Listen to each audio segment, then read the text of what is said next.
నెల్లూరు జిల్లా ముత్తుకూరు మండల కేంద్రంలో వైఎస్ఆర్సీపీ 16వ ఆవిర్భావ దినోత్సవ వేడుకలు ఘనంగా నిర్వహించబడ్డాయి. పార్టీ జిల్లా అధికార ప్రతినిధి శివప్రసాద్ నేతృత్వంలో ఎంపీపీ గండవరం సుగుణ పార్టీ జెండాను ఆవిష్కరించి కేక్ కట్ చేసి సంతోషం వ్యక్తం చేశారు. పంటపాలెం సర్పంచ్ ఆలపాక శ్రీనివాసులు వైఎస్ఆర్సీపీ అభివృద్ధి సంక్షేమ పథకాల ద్వారా ప్రజల హృదయంలో ప్రత్యేక స్థానం సంపాదించిందని తెలిపారు. కార్యక్రమంలో మైనార్టీ నాయకులు షేక్ అగ్ని, ఎంపీటీసీ సభ్యుడు యలంగారి వెంకటేశ్వర్లు, మండల ఉపాధ్యక్షులు యలంగారి సాయి, బషీర్, చంద్ర తదితరులు పాల్గొన్నారు. 15 సంవత్సరాలు పూర్తి చేసుకుని 16వ సంవత్సరంలోకి అడుగుపెట్టిన సందర్భంగా పార్టీ ఆవిర్భావ దినోత్సవాలు ముత్తుకూరు మండల పార్టీ కార్యాలయంలో జరగడం చాలా సంతోషంగా ఉంది. ఈరోజు ప్రజలందరికీ మరియు వైఎస్ఆర్ అభిమానులకు కార్యకర్తలకు అందరికీ పార్టీ ఆవిర్భావ దినోత్సవ శుభాకాంక్షలు తెలియజేస్తున్నాం.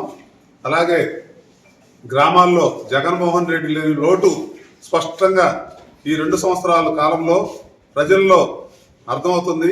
అందరూ కూడా నవరత్నాల పథకాలు తీసుకొచ్చి ప్రజలకు మరింత చేరువై నాడు నేడు స్కూల్స్ ఇలా ఎన్నో డెవలప్మెంట్ కార్యక్రమాలు చేసి గ్రామాల్లో జగన్మోహన్ రెడ్డి సుస్థిరమైన స్థానం సంపాదించి ఆయన మంచి పరిపాలకుడు అని ప్రజలు అనుకుంటూ ప్రజలొక్కరూ జగన్మోహన్ రెడ్డి లేని దానికి ఈరోజు మా దగ్గరకు వచ్చి కార్యకర్తలు అందరూ కూడా ప్రజలు కానీ అందరూ బాధపడటం జరుగుతుంది.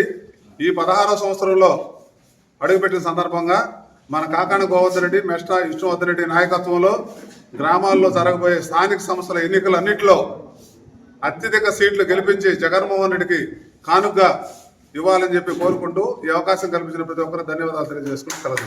వైఎస్ఆర్సీపీ పార్టీ 16వ సంవత్సర ఆవిర్భావ సందర్భంగా మనం పార్టీ ఆవిర్భావ దినోత్సవం జరుపుకోవడం జరిగింది. ముత్తుకూరు మండల శాఖ ప్రకారం ముత్తుకూరు మండల కార్యకర్తలకు, ప్రజలకు, నాయకులకు అందరికీ వైఎస్ఆర్సీపీ పార్టీ తరఫున మనం అందరికీ శుభాకాంక్షలు తెలియపరుస్తూ, అదేవిధంగా మనం 16 సంవత్సరాల సందర్భంలో పార్టీ కష్టాలు నష్టాలు అన్నీ అధికారం చూసాం, ప్రతిపక్షం చూసాం.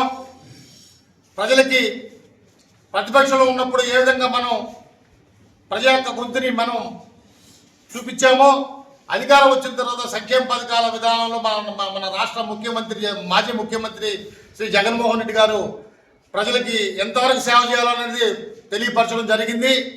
దురదృష్టంతో మళ్ళా మనకు అధికారం కోల్పోయినాం.